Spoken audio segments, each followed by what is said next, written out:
nós lemos servo, servo, servo, na verdade, servo não é um servente. Quando a Bíblia fala servo, a Bíblia literalmente fala de um escravo. Literalmente. Aí nós vemos, quando pensamos em escravos, imaginamos o que vemos na novela, na escravidão brasileira, que era, escravizavam homens, surravam muito eles, não ganhavam nada, eram maltratados, eram comprados, se não desse certo, matavam. Não é verdade? Não é essa escravidão que nós conhecemos? Na Bíblia, tinha escravidão também, só que era diferente. Quando um judeu, ele era escravo de outro judeu, Deus ele proibia a judiação que nós conhecemos. Não havia na escravidão judaica toda aquela imagem de escravidão que nós temos que os portugueses fizeram. Não existe, não era essa noção de escravo. Quando o judeu ele era escravo, ele só podia servir 7 anos.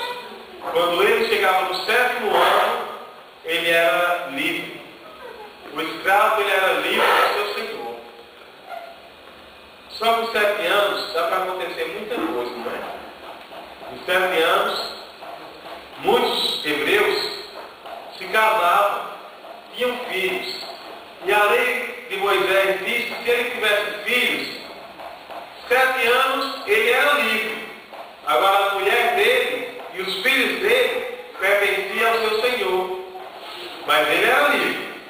Por isso que Moisés fala essa palavra.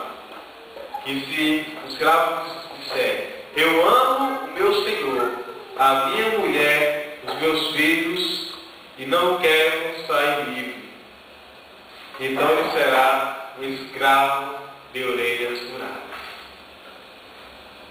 Já pensou? O escravo de orelhas furadas, por onde ele passar, quem visse a sua orelha furada ia dizer, esse escravo, ele é um escravo por amor. Ele não é um escravo por causa de dívida, nem por outra razão, mas é um escravo por amor.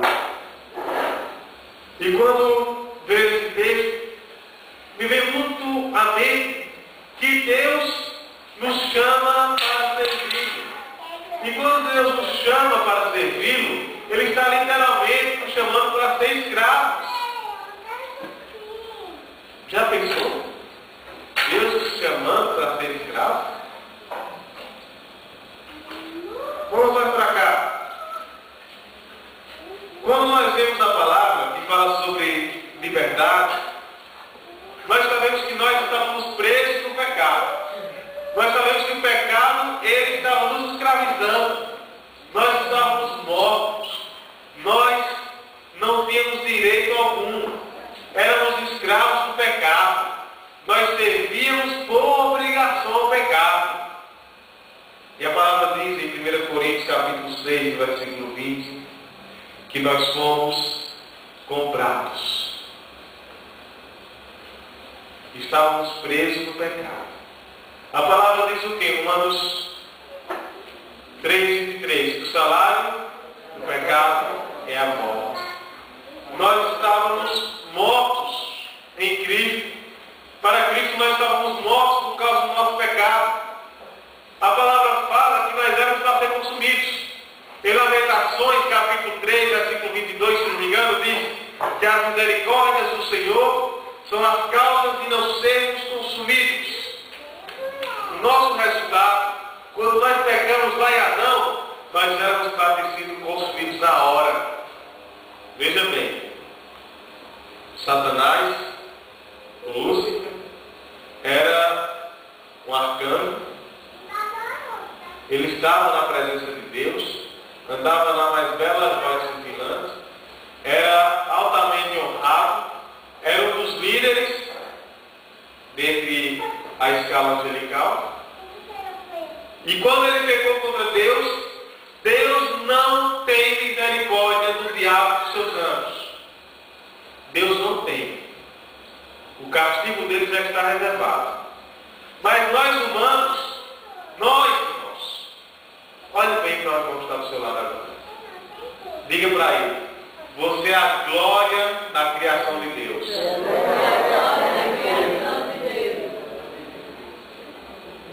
Nós somos a glória da criação de Deus. Quando nós pecamos em Adão contra Cristo, a palavra diz que as misericórdias do Senhor são as causas de não sermos consumidos.